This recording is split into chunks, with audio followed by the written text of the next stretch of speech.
And একজন একজন করে আমার রুমে ঢুকছে, আর একজন একজন করে রুমে ঢুকে একজন একজন করে ফিজিক্যালি করে বের হয়ে গেছে। আমরা 2টা বাজে রওনা হয়েছি রাত্রে 22 তারিখ, তা হলো আমাদের 3:30 বাজছে। 3:30 4টার দিকে আমরা এসে এই রিসোর্টে পৌঁছাইছি। হ্যাঁ হ্যাঁ, পৌঁছানোর পরে হচ্ছে যে এই ঢুকার পরে দেখলাম যে মদ টদ খাচ্ছে আরো 2 জন মানুষজন, অনেক মানুষজন আসছিল বুঝছেন, অনেক লোকই এসে এসে কথা বলছিল। তো সেক্ষেত্রে হচ্ছে আমি দেখছি, আমি আমি আমি হচ্ছে দেখার পরে আমি আমার রুমে চলে যাই, চেঞ্জ করছি। চেঞ্জ করার পরে একজন একজন করে আমার রুমে ঢুকছে, আর একজন একজন করে রুমে ঢুকে একজন একজন করে ফিজিক্যালি করে বের হয়ে গেছে। তো যে সাইফুল ডিরেক্টর ছিল ওনার সাথে 21 তারিখ কথা হয়েছিল। তো 21 তারিখ হচ্ছে যে উনি বলছে যে 22 তারিখ শুটিং হবে, 22 তারিখ আইসো রাজ রিসোর্টে।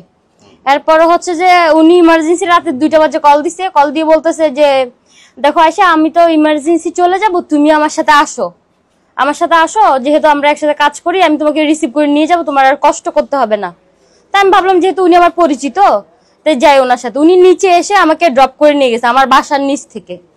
এরপর হচ্ছে রাজ রিসোর্টে আসছে। আমি রাজ রিসোর্টে আমি কখনো আসি না, যার জন্য আমার সঠিকভাবে মনে ছিল না, খুঁজে বের করতে হ্যাঁ কষ্ট হয়েছে অনেক।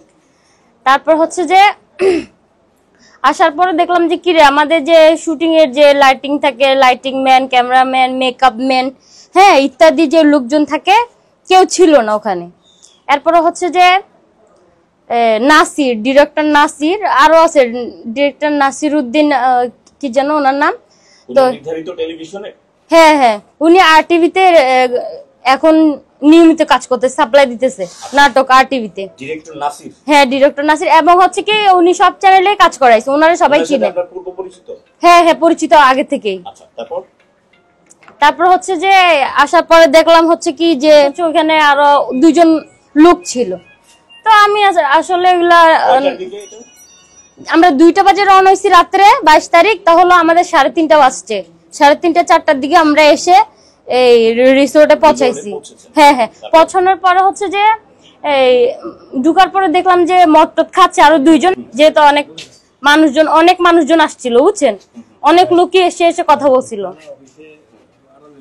তো সেক্ষেত্রে হচ্ছে আমি দেখছি, আমি আমি আমি হচ্ছে দেখার পরে আমি আমার রুমে চলে যাই, চেঞ্জ করছি। চেঞ্জ করার পরে একজন একজন করে আমার রুমে ঢুকছে, আর একজন একজন করে রুমে ঢুকে একজন একজন করে ফিজিক্যালি করে বের হয়ে গেছে। আপনি মূলত পেশায় কি করেন? মূলত আমি এমনি নরমাল একটা আর্টিস্ট, মাঝে মধ্যে কাজ টাজ করি। আমাদের কেরানীগঞ্জে বাড়ি আছে। আপনি বিবাহিত? না না। আচ্ছা, তো এত রাতে আর্টিস্টরা এই রিসোর্টে আসবে কেন? আসলে এত রাতে আর্টিস্ট কখনো রিসোর্টে আসে না, যেহেতু উনি পরিচিত ছিল। রাতে 2টা বাজে উনি যাবে, তো সেই ক্ষেত্রে আমি মনে করছি যে আমাকে সাথে করে নিয়ে যাবে, কারণ এর আগে পরে দেখা হয়েছে উনি আমার সাথে কখনো দুর্ঘটনা করে নাই। 3টা মানুষের সাথে কি স্বেচ্ছায় কেউ কি ফিজিক্যালি করে? এরপর হচ্ছে যে একজন একজন করে 3 জনে করছে, করার পরে হচ্ছে যে হ্যাঁ বলেন, একজন একজন করে 3 জনে করার পরে আমার হচ্ছে আইফোন ছিল 16 Pro Max, 2 লাখ টাকার উপরে। আমার হচ্ছে মোবাইল নিয়ে গেছে।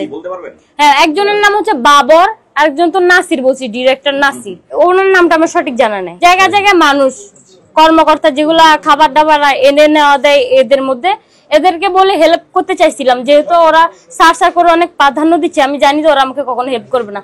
পরে গাড়ি প্রাইভেটে করে নিয়ে আসছে, প্রাইভেটে করে আবার আমাকে হচ্ছে যে এয়ারপোর্টের ওখানে নামাই দিছে। মানে আমি যে নামবো চিল্লি কেমনে করবো, কোথায় নামাইছে? আমার ঢাকা নামাইছে, ঢাকা নামিয়ে দিয়েছে। এরপরে কি করলেন? আমি বাসায় গিয়ে রেস্ট নিছি, ওষুধ খাইছি। আমি 2 দিন পরে যাই আমাদের মিরপুর থানায় গেছি, মিরপুর থানা থেকে মূলত আমাকে এখানে পাঠাইছে।